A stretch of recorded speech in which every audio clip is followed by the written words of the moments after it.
Assalamualaikum warahmatullahi wabarakatuh. Balik lagi bareng gua di channel Fahmi Motor.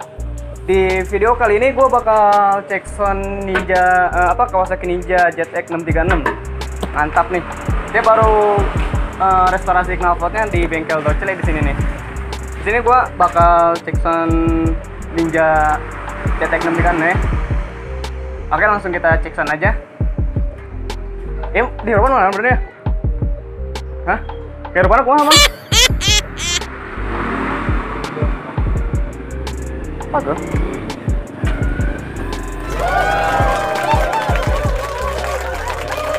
Terang ya? Wih, gila.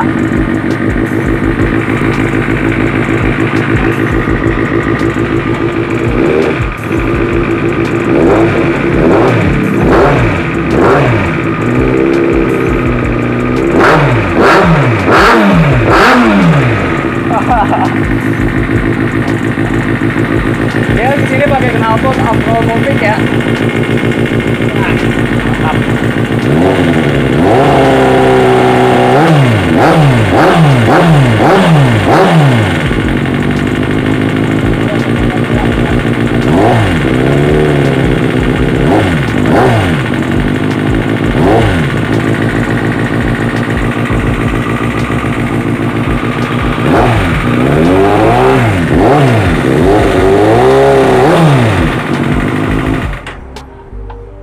Gila sih suaranya Afromovic ya di sini. Kalau kurang lebihnya sih gue baca-baca artikel di online, harga knalpot Afromovic Ninja Kawasaki ZX ini sekitar 25 jutaan kalau nggak salah. Knalpotnya aja nih. Ini udah 4 silinder ya, 600 cc kalau nggak salah. Mungkin segitu dulu untuk video kali ini, dan see you next video. Jangan lupa subscribe and like. Bye bye. Assalamualaikum.